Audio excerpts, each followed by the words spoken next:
Hey everyone, I hope you are doing fine. Today I'm together with Chan, and Chan will be talking about her research. But before that, could you please introduce yourself in a few sentences? Hi everyone, I'm Qianyu. I grew up in China. I did my bachelor program in pharmaceutical science in China as well. During this period, I got interested in toxicology. And then I find this program in Karolinska Institute, which is super good.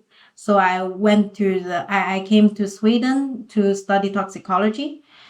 And during my master's thesis project, I joined a lab where focusing on genotoxicity study, and also we studied the enzyme repair signaling pathway, and which is super fascinating for me.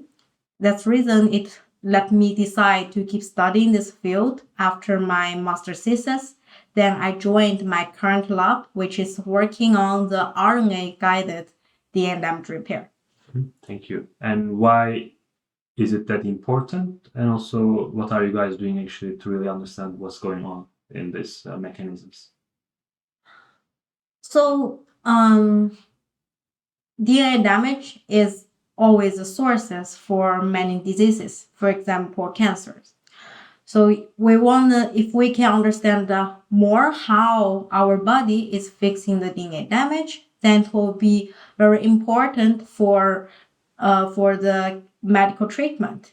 And based on based on the previous paper, it showed that non-coding RNA, which is RNA that doesn't really transcribe to protein, and in the past, people thought this RNA were junk in the cells. It's useless. But actually, they also involved in DNA damage repair, showing by the previous study. And then we want to understand how those RNA were really involved and how it really interact. So by doing that, we use transfections which is a method that can shut down specific genes or RNAs that we're interested. And by shutting down it, we can compare it with the normal cells so that we can know what it's really are doing. And also, since for the DNA damage repair, it's always carried by different protein in our cells. So it's very important to study the protein levels and where the protein goes. So we use Western blot, which is a well-known method to study protein levels in the cells. And also we use immunofluorescence analysis by using confocal microscopy to see the protein so that we can directly see whether the protein would directly go to the DNA damage site. Mm-hmm. So these are the methods you are using in your research mainly? Yeah. Mm-hmm. And what about like your typical day in the lab? How you start and how you end up? Yeah. So first I bike to where I work, my lab. And then the first thing I jump into lab is to check whether my boss is already in the office. And then I went to the cell culture room to check whether my cells were happy in the cell culture and check the cells with the treatment. They didn't die totally. Mm-hmm. And then after that, I gonna go through all the things I'm gonna do today, all the experiment, and start the plan better. Like I've also planned before, but I will plan more specifically to use the time more efficiently. Mm-hmm. And then after that, I will jump into the lab, do many pipetting, harvesting cells, and giving different treatment. And then usually in the afternoon, maybe we will already get some result, and then I will analyze in the computer. But it's not super difficult analyzing, not the kind of coding stuff. And then when I got the result, if it's interesting, I will discuss with my supervisor, and we will see what is more interesting to do in the future. Mm-hmm.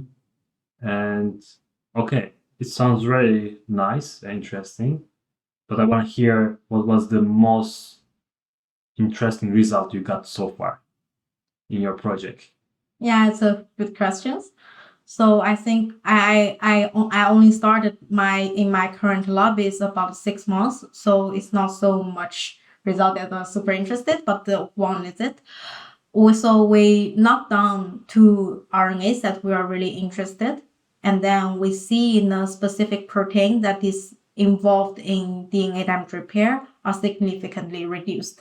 And then we want to know what is really the mechanism behind, whether they are directly interact to this protein or actually is interact with another protein and then end up in interfere the protein we're interested.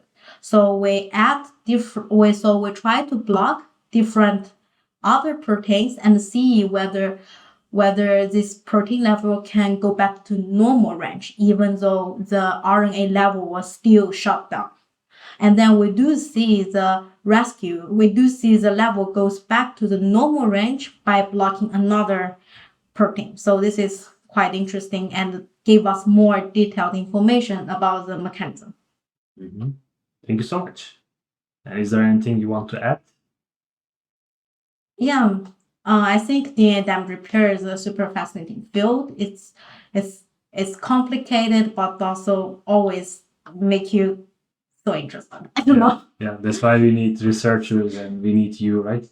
Yeah. So thank you so much, Tian, and enjoy your research, and I hope you can get more interesting results in the future. Yeah. Yeah. And take care, guys, and see you later. Yeah. See you.